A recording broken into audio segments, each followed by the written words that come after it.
These he could count. He would then commence his purchases, paying for each article separately as he got it. He would not trust anyone to add up the bill and pay it all at once. At that day, $50 gold pieces, not the issue of the government, were common on the Pacific coast. They were called slugs. The Indians along the lower Columbia, as far as the Cascades and on the lower Willamette, died off very fast during the year I spent in that section. For besides acquiring the vices of the white people, they had acquired also their diseases. The measles and the smallpox were both amazingly fatal. In their wild state, before the appearance of the white man among them, the principal complaints they were subject to were those produced by long involuntary fasting, violent exercise in pursuit of game, and overeating. Instinct more than reason had taught them a remedy for these ills. It was the steam bath. Something like a bake oven was built, large enough to admit a man lying down. Bushes were stuck in the ground in 2 rows, about 6 feet long and some 2 or 3 feet apart. Other bushes connected the rows at one end. The tops of the bushes were drawn together to interlace and confined in that position. The whole was then plastered over with wet clay until every opening was filled. Just inside the open end of the oven, the floor was scooped out so as to make a hole that would hold a bucket or 2 of water. These ovens were always built on the banks of a stream, a big spring or pool of water. When a patient required a bath, a fire was built near the oven and a pile of stones put upon it. The cavity at the front was then filled with water.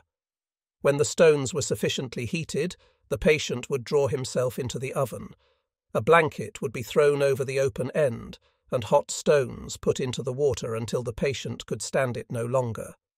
He was then withdrawn from his steam bath and doused into the cold stream nearby. This treatment may have answered with the early ailments of the Indians.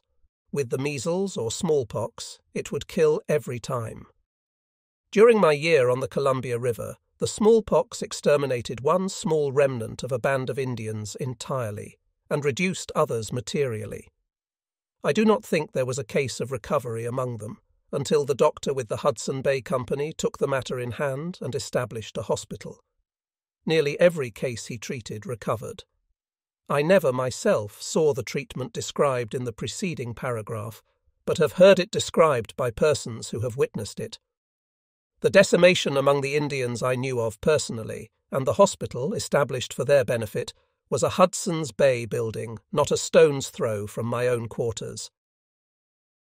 The death of Colonel Bliss of the Adjutant General's Department, which occurred July 5, 1853, promoted me to the captaincy of a company then stationed at Humboldt Bay, California. The notice reached me in September of the same year, and I very soon started to join my new command. There was no way of reaching Humboldt at that time, except to take passage on a San Francisco sailing vessel going after lumber. Redwood, a species of cedar, which on the Pacific coast takes the place filled by white pine in the east, then abounded on the banks of Humboldt Bay. There were extensive sawmills engaged in preparing this lumber for the San Francisco market, and sailing vessels, used in getting it to market, furnished the only means of communication between Humboldt and the balance of the world. I was obliged to remain in San Francisco for several days before I found a vessel. This gave me a good opportunity of comparing the San Francisco of 1852 with that of 1853. As before stated, there had been but one wharf in front of the city in 1852, Long Wharf. In 1853 the town had grown out into the bay beyond what was the end of this wharf when I first saw it. Streets and houses had been built out on piles, where the year before the largest vessels visiting the port lay at anchor or tied to the wharf. There was no filling under the streets or houses.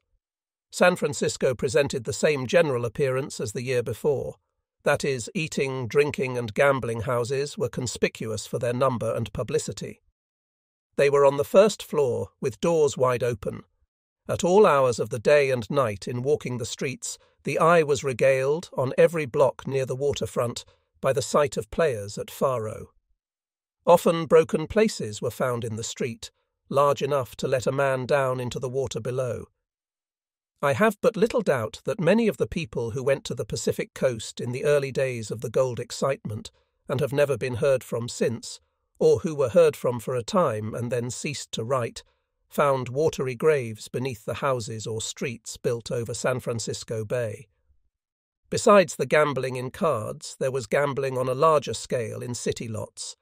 These were sold on change, much as stocks are now sold on Wall Street. Cash, at time of purchase, was always paid by the broker, but the purchaser had only to put up his margin. He was charged at the rate of 2 or 3%, a month on the difference, besides commissions. The sand hills, some of them almost inaccessible to foot passengers, were surveyed off and mapped into 50 vara lots, a vara being a Spanish yard. These were sold at first at very low prices, but were sold and resold for higher prices until they went up to many thousands of dollars. The brokers did a fine business, and so did many such purchasers as were sharp enough to quit purchasing before the final crash came. As the city grew, the sand hills back of the town furnished material for filling up the bay under the houses and streets, and still further out. The temporary houses, first built over the water in the harbour, soon gave way to more solid structures. The main business part of the city now is on solid ground, made where vessels of the largest class lay at anchor in the early days. I was in San Francisco again in 1854. Gambling houses had disappeared from public view. The city had become staid and orderly. My family, all this while, was at the east. It consisted now of a wife and 2 children. I saw no chance of supporting them on the Pacific coast out of my pay as an army officer. I concluded, therefore, to resign, and in March applied for a leave of absence until the end of the July following, tendering my resignation to take effect at the end of that time. I left the Pacific coast very much attached to it, and with the full expectation of making it my future home. That expectation and that hope remained uppermost in my mind until the Lieutenant Generalcy Bill was introduced into Congress in the winter of 1863-4. The passage of that bill, and my promotion, blasted my last hope of ever becoming a citizen of the further West. In the late summer of 1854, I rejoined my family, to find in it a son whom I had never seen, born while I was on the Isthmus of Panama. I was now to commence, at the age of 32, a new struggle for our support. My wife had a farm near St. Louis to which we went, but I had no means to stock it. A house had to be built also. I worked very hard, never losing a day because of bad weather, and accomplished the object in a moderate way. If nothing else could be done, I would load a cord of wood on a wagon and take it to the city for sale. I managed to keep along very well until 1858, when I was attacked by fever and ague. I had suffered very severely and for a long time from this disease, while a boy in Ohio. It lasted now over a year, and while it did not keep me in the house, it did interfere greatly with the amount of work I was able to perform. In the fall of 1858, I sold out my stock, crops, and farming utensils at auction, and gave up farming. In the winter, I established a partnership with Harry Boggs, a cousin of Mrs. Grant, in the real estate agency business. I spent that winter at St. Louis myself, but did not take my family into town until the spring. Our business might have become prosperous if I had been able to wait for it to grow. As it was, there was no more than one person could attend to, and not enough to support 2 families. While a citizen of St. Louis and engaged in the real estate agency business, I was a candidate for the office of county engineer, an office of respectability and emolument, which would have been very acceptable to me at that time. The incumbent was appointed by the county court, which consisted of 5 members. My opponent had the advantage of birth over me. He was a citizen by adoption, and carried off the prize. I now withdrew from the co-partnership with Boggs, and, in May 1860, removed to Galena, Illinois, and took a clerkship in my father's store. While a citizen of Missouri, my first opportunity for casting a vote at a presidential election occurred. I had been in the army from before attaining my majority, and had thought but little about politics, although I was a Whig by education and a great admirer of Mr. Clay. But the Whig Party had ceased to exist before I had an opportunity of exercising the privilege of casting a ballot. The Know-Nothing Party had taken its place, but was on the wane, and the Republican Party was in a chaotic state and had not yet received a name. It had no existence in the slave states except at points on the borders next to free states. In St. Louis City and County, what afterwards became the Republican Party was known as the Free Soil Democracy, led by the Honourable Frank P. Blair. Most of my neighbours had known me as an officer of the army with Whig proclivities. They had been on the same side, and, on the death of their party, many had become know-nothings, or members of the American Party. There was a lodge near my new home, and I was invited to join it. I accepted the invitation, was initiated, attended a meeting just 1 week later, and never went to another afterwards. I have no apologies to make for having been 1 week a member of the American Party, for I still think native-born citizens of the United States should have as much protection, as many privileges in their native country, as those who voluntarily select it for a home. But all secret, oath-bound political parties are dangerous to any nation, no matter how pure or how patriotic the motives and principles which first bring them together. No political party can or ought to exist when one of its cornerstones is opposition to freedom of thought and to the right to worship God according to the dictate of one's own conscience, or according to the creed of any religious denomination whatever. Nevertheless, if a sect sets up its laws as binding above the state laws, wherever the two come in conflict, this claim must be resisted and suppressed at whatever cost. Up to the Mexican War, there were a few out-and-out abolitionists, men who carried their hostility to slavery into all elections, from those for a justice of the peace up to the presidency of the United States. They were noisy, but not numerous. But the great majority of people at the North, where slavery did not exist, were opposed to the institution and looked upon its existence in any part of the country as unfortunate. They did not hold the states where slavery existed responsible for it, and believed that protection should be given to the right of property in slaves until some satisfactory way could be reached to be rid of the institution. Opposition to slavery was not a creed of either political party. In some sections, more anti-slavery men belonged to the Democratic Party, and in others to the Whigs. But with the inauguration of the Mexican War, in fact with the annexation of Texas, the inevitable conflict commenced. As the time for the presidential election of 1856, the first at which I had the opportunity of voting, approached, party feeling began to run high. The Republican Party was regarded in the South and the border states not only as opposed to the extension of slavery, but as favouring the compulsory abolition of the institution without compensation to the owners. The most horrible visions seemed to present themselves to the minds of people who, one would suppose, ought to have known better. Many educated and otherwise sensible persons appeared to believe that emancipation meant social equality. Treason to the government was openly advocated and was not rebuked. It was evident to my mind that the election of a Republican president in 1856 meant the secession of all the slave states and rebellion. Under these circumstances, I preferred the success of a candidate whose election would prevent or postpone secession, to seeing the country plunged into a war the end of which no man could foretell. With a Democrat elected by the unanimous vote of the slave states, there could be no pretext for secession for 4 years. I very much hoped that the passions of the people would subside in that time, and the catastrophe be averted altogether. If it was not, I believed the country would be better prepared to receive the shock and to resist it. I therefore voted for James Buchanan for president. 4 years later, the Republican Party was successful in electing its candidate to the presidency.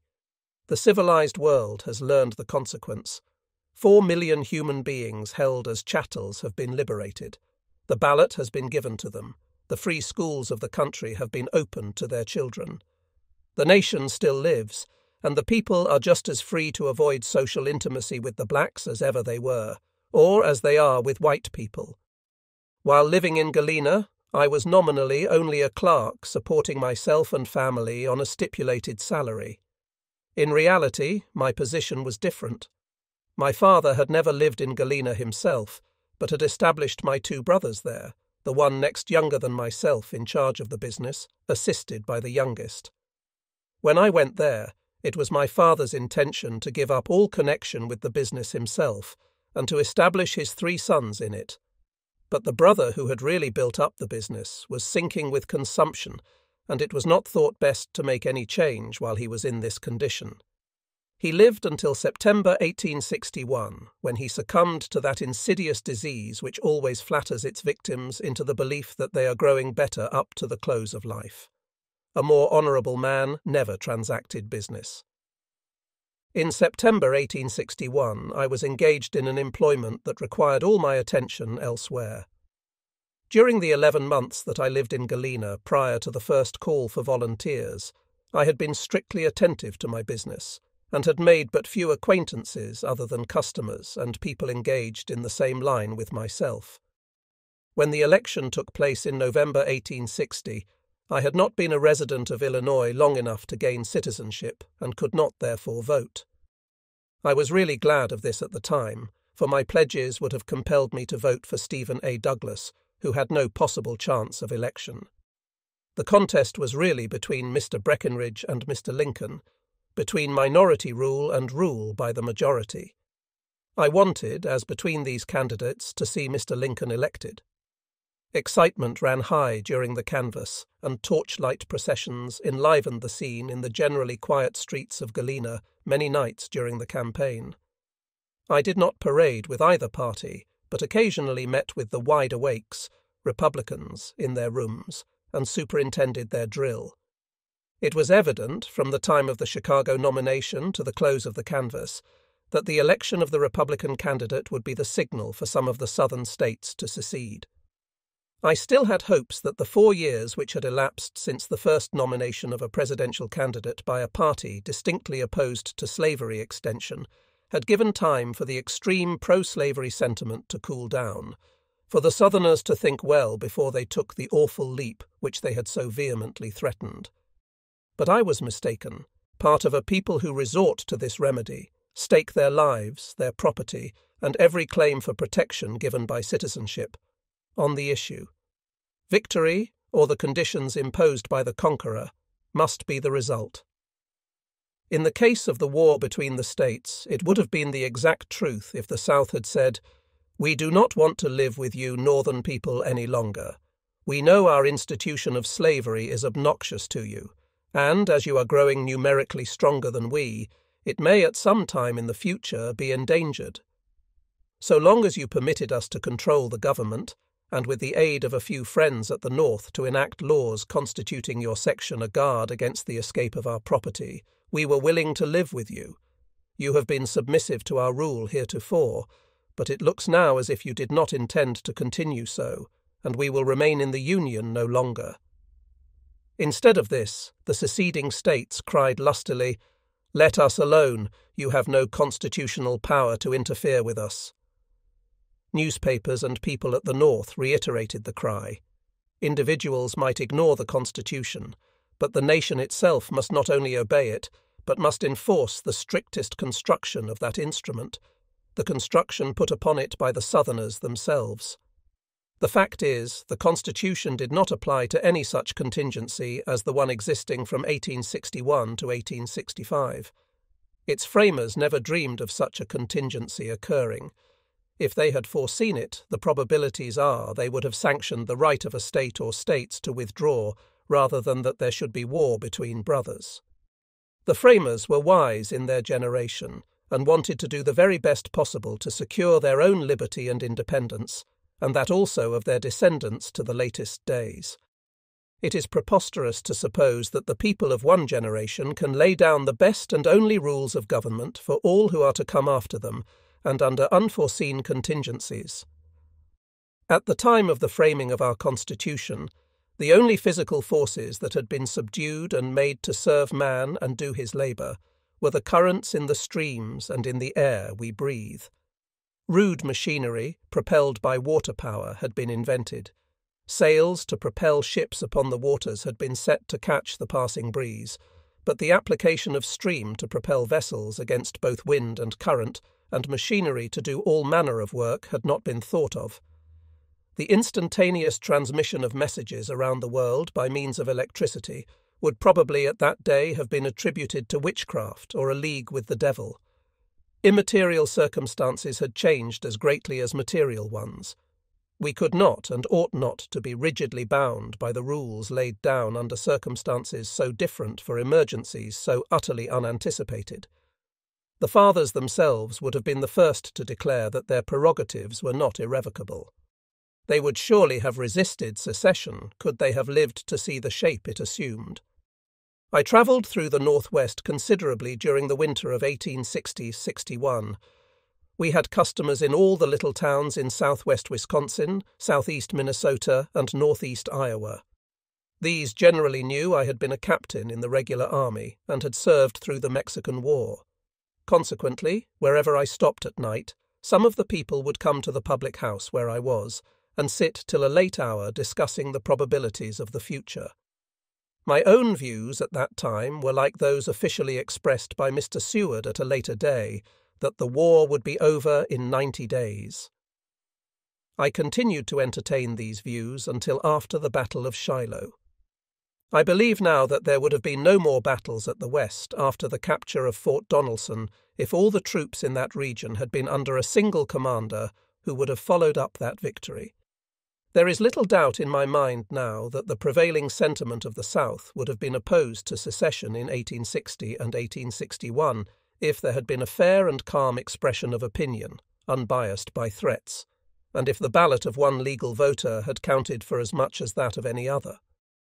But there was no calm discussion of the question.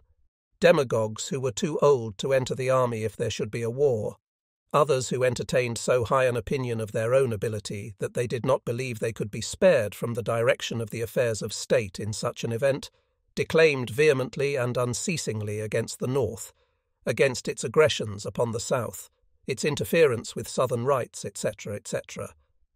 They denounced the Northerners as cowards, poltroons, Negro worshippers, claimed that one Southern man was equal to 5 Northern men in battle, that if the South would stand up for its rights, the North would back down. Mr. Jefferson Davis said in a speech delivered at LaGrange, Mississippi, before the secession of that state, that he would agree to drink all the blood spilled south of Mason and Dixon's line if there should be a war.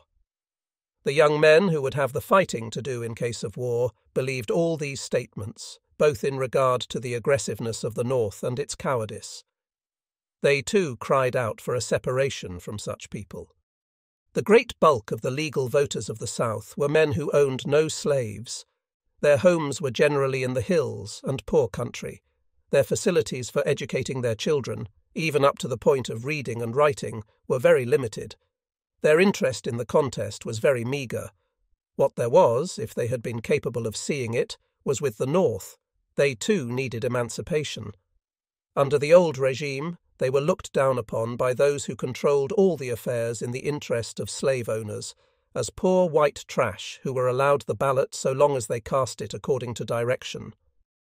I am aware that this last statement may be disputed, and individual testimony perhaps adduced to show that in antebellum days the ballot was as untrammelled in the South as in any section of the country. But in the face of any such contradiction, I reassert the statement. The shotgun was not resorted to. Masked men did not ride over the country at night intimidating voters. But there was a firm feeling that a class existed in every state with a sort of divine right to control public affairs. If they could not get this control by one means, they must by another. The end justified the means. The coercion, if mild, was complete. There were 2 political parties, it is true, in all the states, both strong in numbers and respectability, but both equally loyal to the institution which stood paramount in Southern eyes to all other institutions in state or nation. The slave owners were the minority, but governed both parties. Had politics ever divided the slaveholders and the non-slaveholders, the majority would have been obliged to yield, or internecine war would have been the consequence. I do not know that the Southern people were to blame for this condition of affairs. There was a time when slavery was not profitable, and the discussion of the merits of the institution was confined almost exclusively to the territory where it existed. The states of Virginia and Kentucky came near abolishing slavery by their own acts, one state defeating the measure by a tie vote, and the other only lacking one. But when the institution became profitable, all talk of its abolition ceased where it existed, and naturally, as human nature is constituted, arguments were adduced in its support. The cotton gin probably had much to do with the justification of slavery. The winter of 1860–61 will be remembered by middle-aged people of today as one of great excitement. South Carolina promptly seceded after the result of the presidential election was known. Other southern states proposed to follow. In some of them, the Union sentiment was so strong that it had to be suppressed by force. Maryland, Delaware, Kentucky, and Missouri, all slave states, failed to pass ordinances of secession, but they were all represented in the so-called Congress of the so-called Confederate States. The governor and lieutenant governor of Missouri in 1861, Jackson and Reynolds, were both supporters of the rebellion and took refuge with the enemy. The governor soon died, and the lieutenant governor assumed his office, issued proclamations as governor of the state, was recognized as such by the Confederate government, and continued his pretensions until the collapse of the rebellion. The South claimed the sovereignty of states, but claimed the right to coerce into their confederation such states as they wanted, that is, all the states where slavery existed. They did not seem to think this course inconsistent. The fact is, the Southern slave owners believed that in some way the ownership of slaves conferred a sort of patent of nobility, a right to govern independent of the interest or wishes of those who did not hold such property. They convinced themselves first of the divine origin of the institution, and next that that particular institution was not safe in the hands of any body of legislators but themselves. Meanwhile, the administration of President Buchanan looked helplessly on and proclaimed that the general government had no power to interfere, that the nation had no power to save its own life.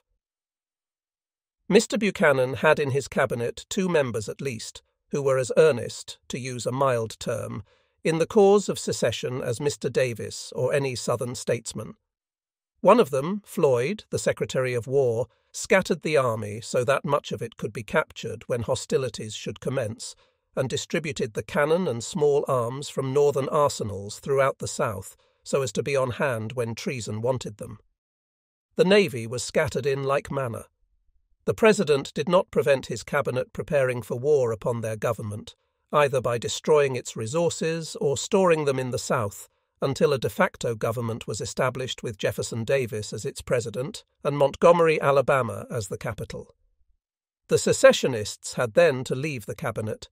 In their own estimation, they were aliens in the country which had given them birth. Loyal men were put into their places. Treason in the executive branch of the government was estopped. But the harm had already been done. The stable door was locked after the horse had been stolen. During all of the trying winter of 1861, when the Southerners were so defiant that they would not allow within their borders the expression of a sentiment hostile to their views, it was a brave man indeed who could stand up and proclaim his loyalty to the Union. On the other hand, men at the North, prominent men, proclaimed that the government had no power to coerce the South into submission to the laws of the land, that if the North undertook to raise armies to go south, these armies would have to march over the dead bodies of the speakers.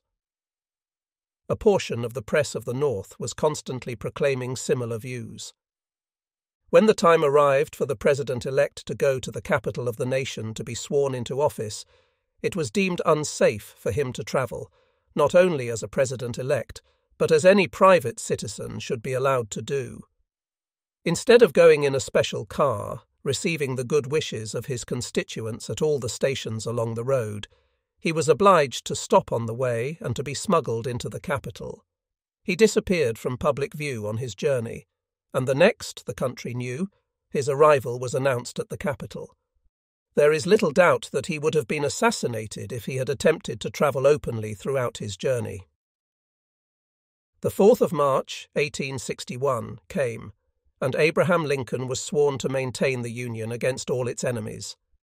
The secession of one state after another followed, until 11 had gone out. On the 11th of April, Fort Sumter, a national fort in the harbor of Charleston, South Carolina, was fired upon by the Southerners and a few days after was captured. The Confederates proclaimed themselves aliens, and thereby debarred themselves of all right to claim protection under the Constitution of the United States. We did not admit the fact that they were aliens, but all the same they debarred themselves of the right to expect better treatment than people of any other foreign state who make war upon an independent nation. Upon the firing on Sumter, President Lincoln issued his first call for troops, and soon after a proclamation convening Congress in extra session. The call was for 75,000 volunteers for 90 days' service. If the shot fired at Fort Sumter was heard around the world, the call of the President for 75,000 men was heard throughout the northern states. There was not a state in the north of 1 million of inhabitants that would not have furnished the entire number faster than arms could have been supplied to them if it had been necessary. As soon as the news of the call for volunteers reached Galena, posters were stuck up calling for a meeting of the citizens at the courthouse in the evening. Business ceased entirely. All was excitement. For a time there were no party distinctions. All were Union men, determined to avenge the insult to the national flag. In the evening, the courthouse was packed. Although a comparative stranger, I was called upon to preside. The sole reason, possibly, was that I had been in the army and had seen service. With much embarrassment and some prompting, I made out to announce the object of the meeting. Speeches were in order, but it is doubtful whether it would have been safe just then to make other than patriotic ones. There was probably no one in the house, however, who felt like making any other. The two principal speeches were by B.B. Howard, the postmaster and a Breckinridge Democrat at the November election the fall before, and John A. Rawlins, an elector on the Douglas ticket. E.B. Washburn, with whom I was not acquainted at that time, came in after the meeting had been organized and expressed, I understood afterwards, a little surprise that Galena could not furnish a presiding officer for such an occasion without taking a stranger. He came forward and was introduced and made a speech appealing to the patriotism of the meeting.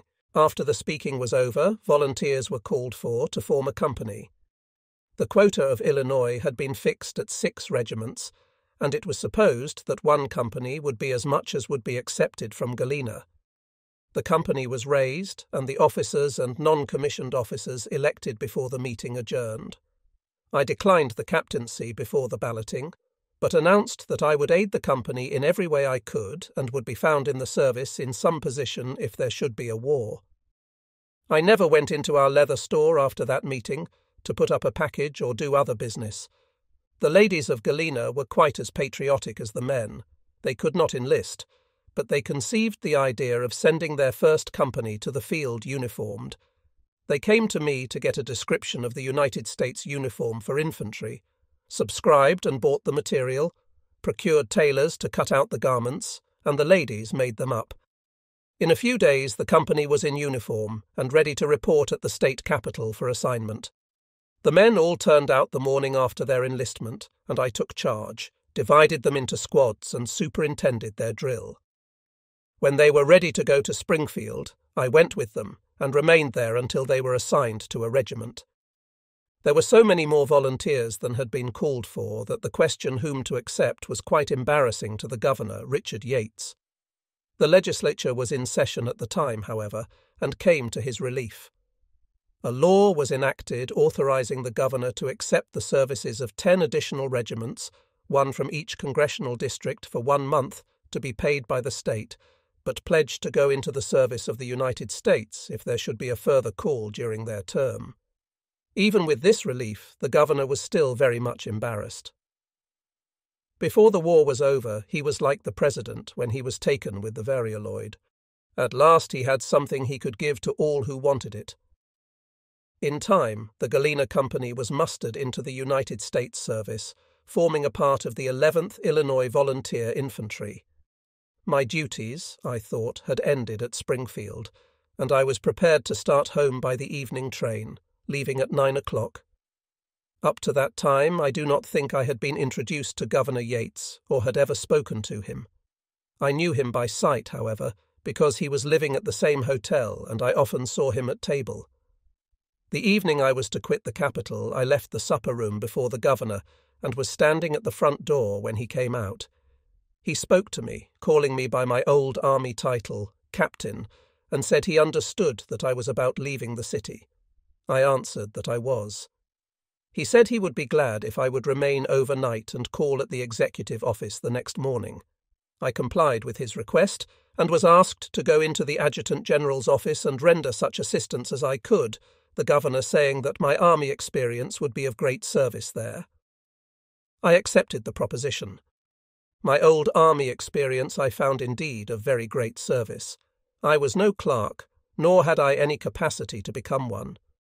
The only place I ever found in my life to put a paper so as to find it again was either a side coat pocket or the hands of a clerk or secretary more careful than myself. But I had been quartermaster, commissary and adjutant in the field.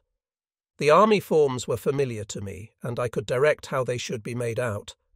There was a clerk in the office of the Adjutant General who supplied my deficiencies. The ease with which the state of Illinois settled its accounts with the government at the close of the war is evidence of the efficiency of Mr. Loomis as an accountant on a large scale. He remained in the office until that time. As I have stated, the legislature authorized the governor to accept the services of 10 additional regiments. I had charge of mustering these regiments into the state service. They were assembled at the most convenient railroad centers in their respective congressional districts. I detailed officers to muster in a portion of them, but mustered 3 in the southern part of the state myself. One of these was to assemble at Belleville, some 18 miles southeast of St. Louis. When I got there, I found that only 1 or 2 companies had arrived. There was no probability of the regiment coming together under 5 days. This gave me a few idle days, which I concluded to spend in St. Louis. There was a considerable force of state militia at Camp Jackson, on the outskirts of St. Louis at the time. There is but little doubt that it was the design of Governor Claiborne Jackson to have these troops ready to seize the United States Arsenal and the city of St. Louis. Why they did not do so, I do not know. There was but a small garrison, 2 companies, I think, under Captain N. Lyon at the Arsenal, and but for the timely services of the Hon. F. P. Blair, I have little doubt that St. Louis would have gone into rebel hands, and with it the arsenal with all its arms and ammunition. Blair was a leader among the Union men of St. Louis in 1861. There was no state government in Missouri at the time that would sanction the raising of troops or commissioned officers to protect United States property, but Blair had probably procured some form of authority from the President to raise troops in Missouri and to muster them into the service of the United States. At all events, he did raise a regiment and took command himself as colonel. With this force, he reported to Captain Lyon and placed himself and regiment under his orders. It was whispered that Lyon, thus reinforced, intended to break up Camp Jackson and capture the militia. I went down to the arsenal in the morning to see the troops start out. I had known Lyon for 2 years at West Point and in the old army afterward. Blair I knew very well by sight. I had heard him speak in the canvass of 1858, possibly several times, but I had never spoken to him. As the troops marched out of the enclosure around the arsenal, Blair was on his horse outside, forming them into line preparatory to their march. I introduced myself to him and had a few moments' conversation and expressed my sympathy with his purpose. This was my first personal acquaintance with the Honourable, afterwards Major General F. P. Blair. Camp Jackson surrendered without a fight, and the garrison was marched down to the arsenal as prisoners of war. Up to this time, the enemies of the government in St. Louis had been bold and defiant, while Union men were quiet but determined. The enemies had their headquarters in a central and public position on Pine Street, near 5th, from which the rebel flag was flaunted boldly. The Union men had a place of meeting somewhere in the city, I did not know where, and I doubt whether they dared to enrage the enemies of the government by placing the national flag outside their headquarters. As soon as the news of the capture of Camp Jackson reached the city, the condition of affairs was changed. Union men became rampant, aggressive, and, if you will, intolerant. They proclaimed their sentiments boldly and were impatient at anything like disrespect for the Union. The secessionists became quiet, but were filled with suppressed rage. They had been playing the bully. The Union men ordered the rebel flag taken down from the building on Pine Street. The command was given in tones of authority, and it was taken down, never to be raised again in St. Louis. I witnessed the scene. I had heard of the surrender of the camp and that the garrison was on its way to the arsenal. I had seen the troops start out in the morning and had wished them success. I now determined to go to the arsenal and await their arrival and congratulate them.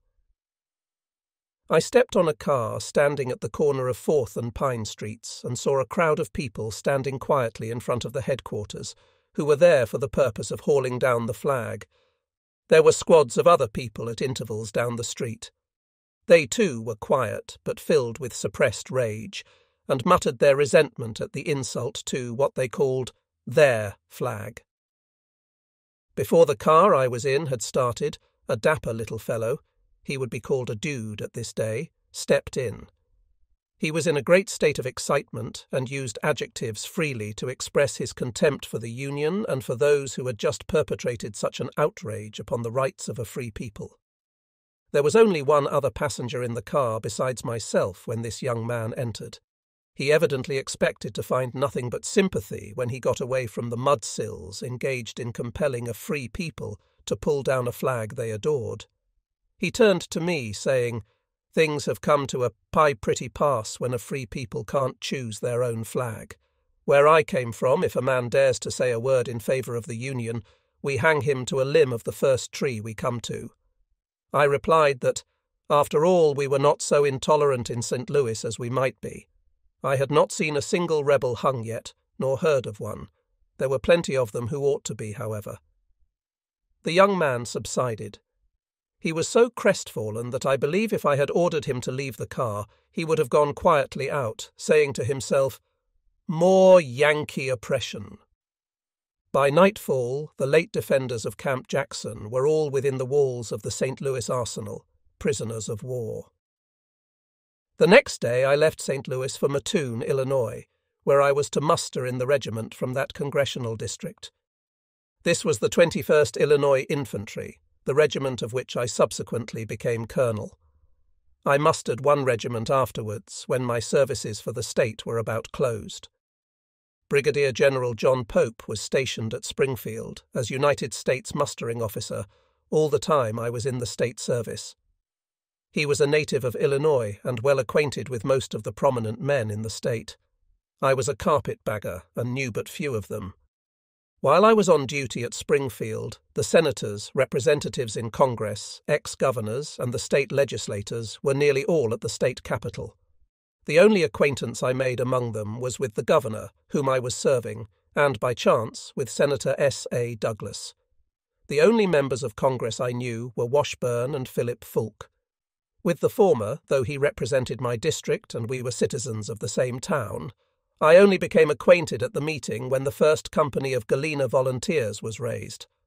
Fulk I had known in St. Louis when I was a citizen of that city.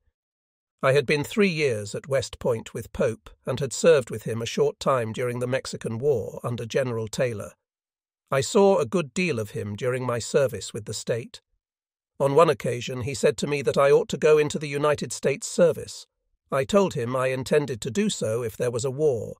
He spoke of his acquaintance with the public men of the state, and said he could get them to recommend me for a position, and that he would do all he could for me.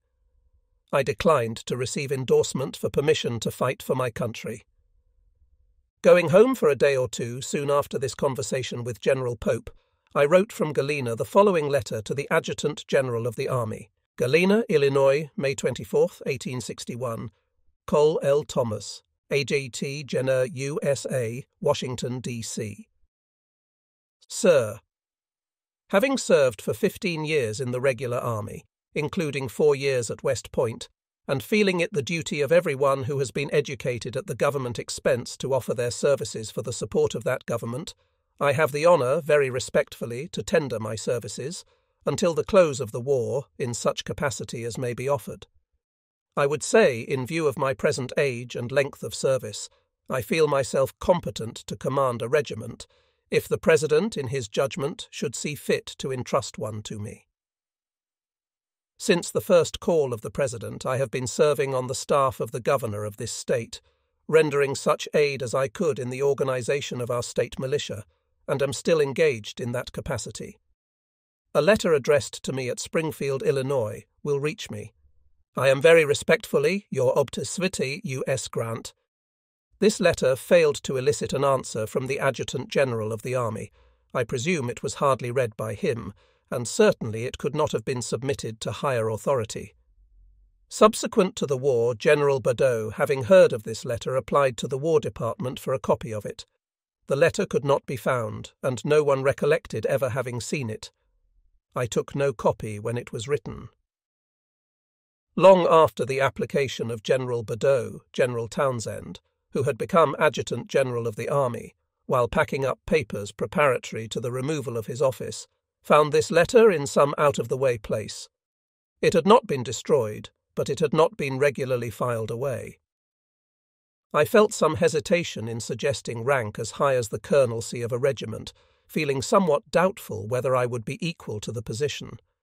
But I had seen nearly every colonel who had been mustered in from the state of Illinois, and some from Indiana, and felt that if they could command a regiment properly, and with credit, I could also. Having but little to do after the muster of the last of the regiments authorized by the state legislature, I asked and obtained of the governor leave of absence for a week to visit my parents in Covington, Kentucky, immediately opposite Cincinnati. General McClellan had been made a major general and had his headquarters at Cincinnati. In reality, I wanted to see him. I had known him slightly at West Point, where we served 1 year together, and in the Mexican War. I was in hopes that when he saw me, he would offer me a position on his staff. I called on 2 successive days at his office, but failed to see him on either occasion, and returned to Springfield. While I was absent from the state capital on this occasion, the President's second call for troops was issued. This time it was for 300,000 men, for 3 years, or the war. This brought into the United States service all the regiments then in the state service. These had elected their officers from highest to lowest, and were accepted with their organizations as they were, except in 2 instances. A Chicago regiment, the 19th Infantry, had elected a very young man to the colonelcy. When it came to taking the field, the regiment asked to have another appointed colonel, and the one they had previously chosen made lieutenant colonel. The 21st Regiment of Infantry, mustered in by me at Mattoon, refused to go into the service with the colonel of their selection in any position. While I was still absent, Governor Yates appointed me colonel of this latter regiment. A few days after, I was in charge of it and in camp on the fairgrounds near Springfield. My regiment was composed in large part of young men of as good social position as any in their section of the state. It embraced the sons of farmers, lawyers, physicians, politicians, merchants, bankers, and ministers, and some men of maturer years who had filled such positions themselves. There were also men in it who could be led astray, and the colonel, elected by the votes of the regiment, had proved to be fully capable of developing all there was in his men of recklessness. It was said that he even went so far at times as to take the guard from their posts and go with them to the village nearby and make a night of it. When there came a prospect of battle, the regiment wanted to have someone else to lead them. I found it very hard work for a few days to bring all the men into anything like subordination, but the great majority favoured discipline, and by the application of a little regular army punishment, all were reduced to as good discipline as one could ask. The 10 regiments which had volunteered in the state service for 30 days, it will be remembered, had done so with a pledge to go into the national service if called upon within that time.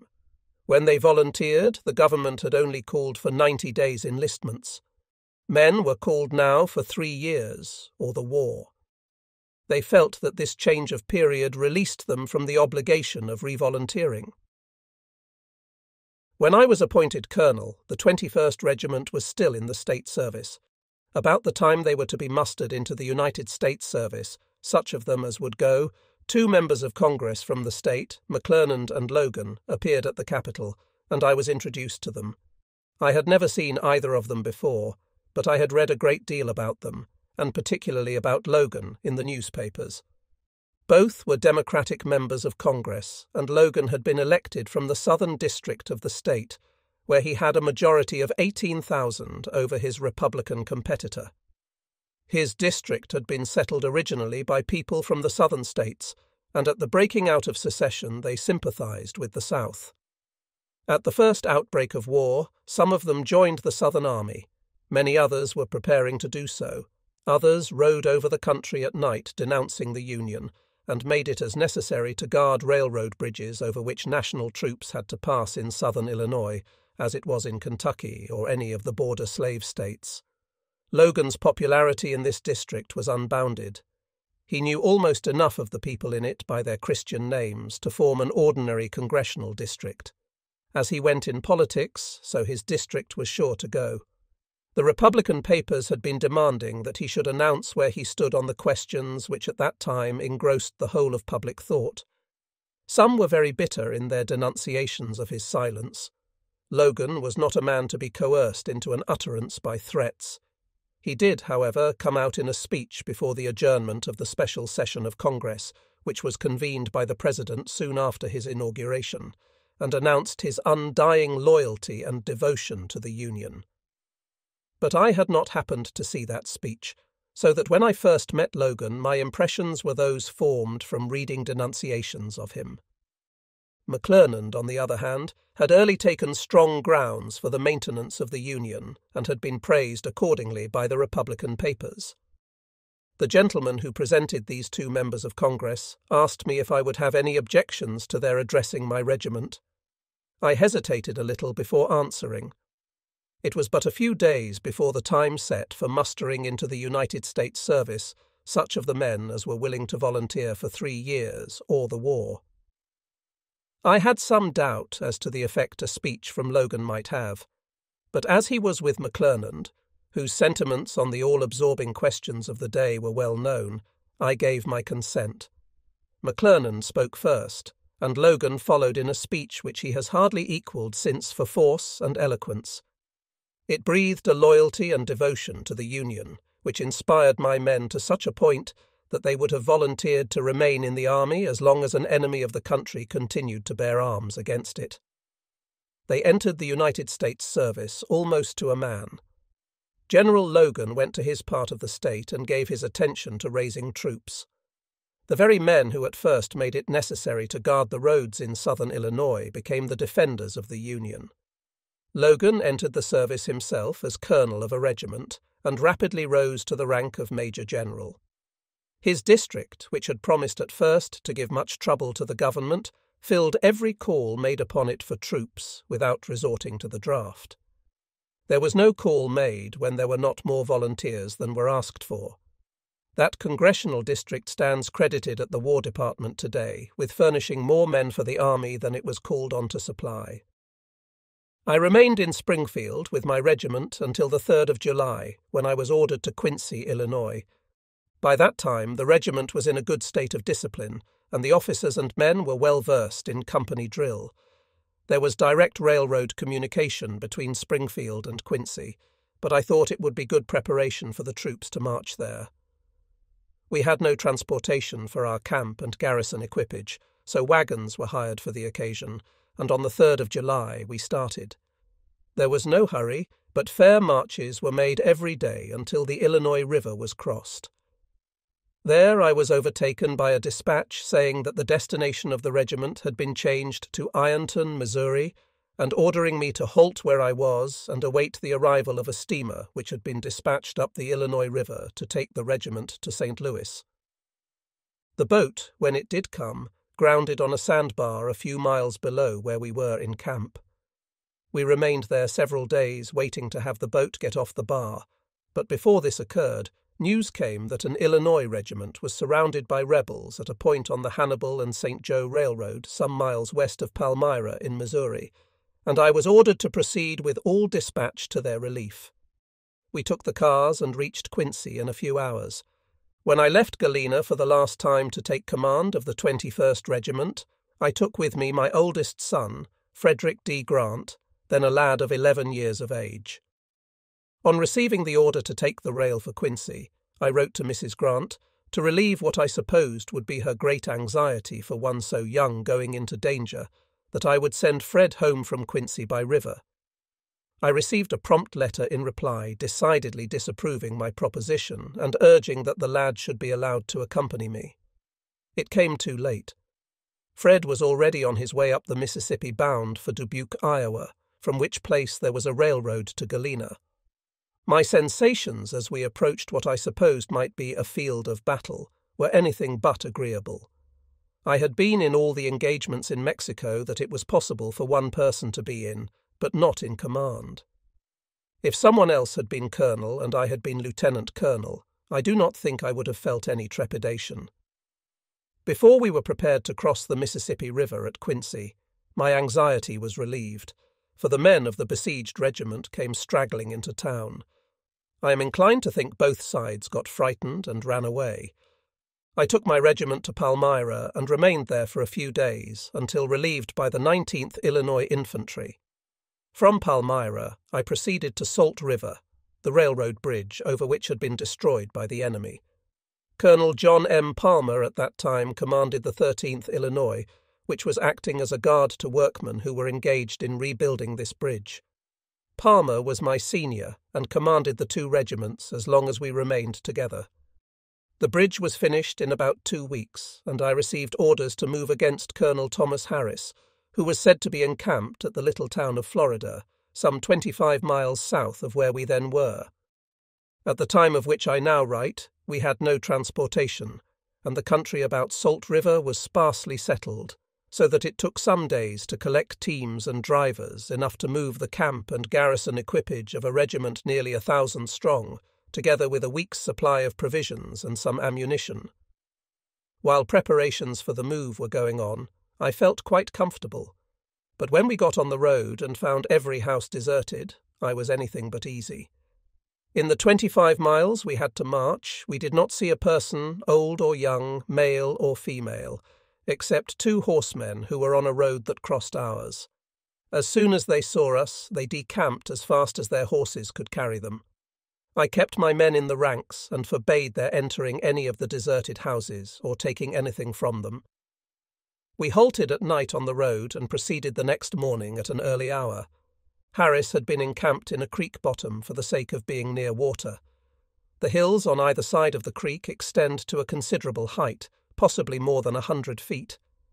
As we approached the brow of the hill from which it was expected we could see Harris's camp, and possibly find his men ready formed to meet us, my heart kept getting higher and higher until it felt to me as though it was in my throat. I would have given anything then to have been back in Illinois, but I had not the moral courage to halt and consider what to do. I kept right on. When we reached a point from which the valley below was in full view, I halted. The place where Harris had been encamped a few days before was still there, and the marks of a recent encampment were plainly visible, but the troops were gone. My heart resumed its place. It occurred to me at once that Harris had been as much afraid of me as I had been of him. This was a view of the question I had never taken before, but it was one I never forgot afterward. From that event to the close of the war, I never experienced trepidation upon confronting an enemy, though I always felt more or less anxiety. I never forgot that he had as much reason to fear my forces as I had his.